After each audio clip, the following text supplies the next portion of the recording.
В завершении 2025 года Сыктывкар стал площадкой для захватывающих финалов Национальной технологической олимпиады «Джуниор». Это командные инженерные соревнования для школьников 5-7 классов по 7 технологическим сферам. Главная задача мероприятия – не определить победителей, а помочь раскрыть потенциал каждого участника. Олимпиада «Джуниор» позволяет школьникам сделать первый шаг в большую технологическую команду страны. Масштабные соревнования этого года привлекли 23 990 школьников из 86 регионов России, а также из Казахстана, Узбекистана, Таджикистана и Монголии.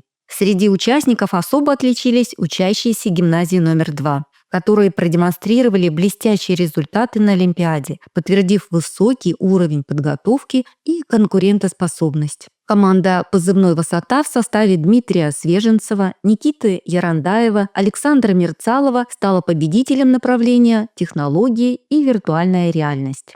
Мы участвовали в Национальной технологической олимпиаде, сокращенно НТО. Там были задания, связанные с виртуальной реальностью. Олимпиада была достаточно сложная, но мы поставили себе год назад цель победить, так как в прошлом году у нас, к сожалению, не получилось, и мы были призерами. Мы усердно готовились целый год, и мы смогли. На самой Олимпиаде были очень трудные задания, и нам было тяжело их решать.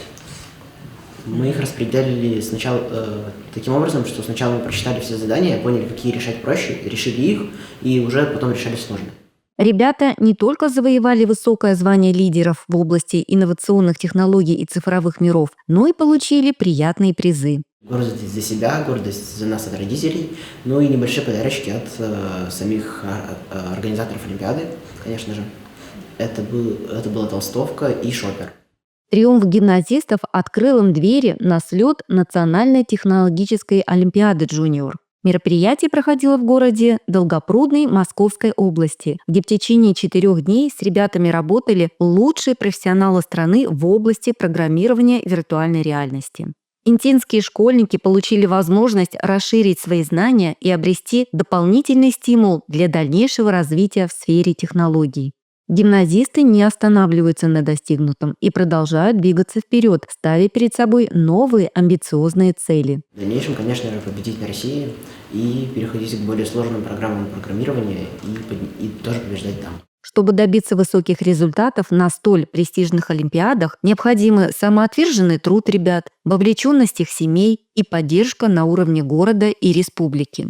Эти факторы создают благоприятную атмосферу для развития и уверенности участников на всех этапах подготовки и выступлений. Секрет успеха очень прост. Трудолюбие детей и участие семьи в образовательном процессе. Дело в том, что на кружки, это всем известно, отводится не более часа в неделю. Если распределить по времени, то на ребенка я могу отвести 5-10, максимум 20 минут индивидуальной работы. Если это все просуммировать, то данного времени не хватит даже разобрать одну задачу из 1000, которые необходимо проработать. Поэтому на занятиях в точке роста на кружках мы определяем направления, ориентиры, а основная работа идет в семье.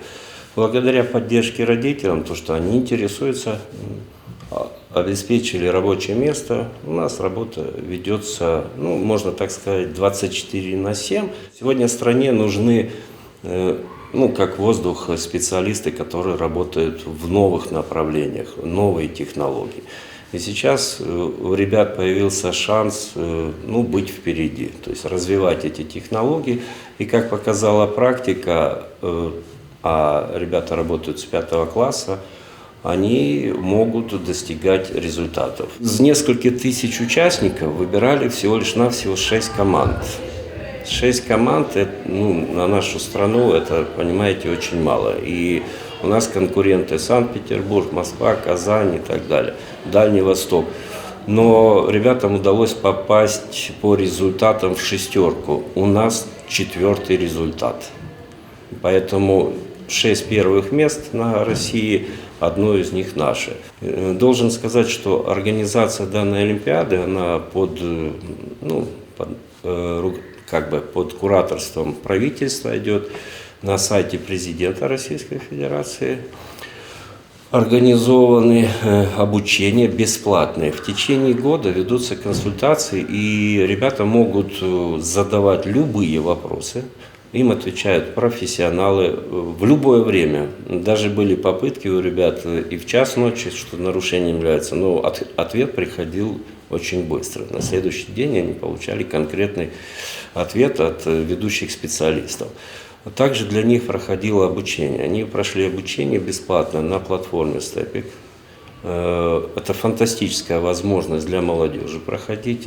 Почему? Потому что курс организован на самом высоком уровне профессионалам по разным сферам. Я знаю одно, что встречая надпись в рейтинге ИНТА, многие снимают себя с дистанции. С нами уже переходят в другие сферы, потому что забрать у нас победу уже сложно. В этом году гимназисты снова будут принимать участие в Олимпиаде и уже подали заявку.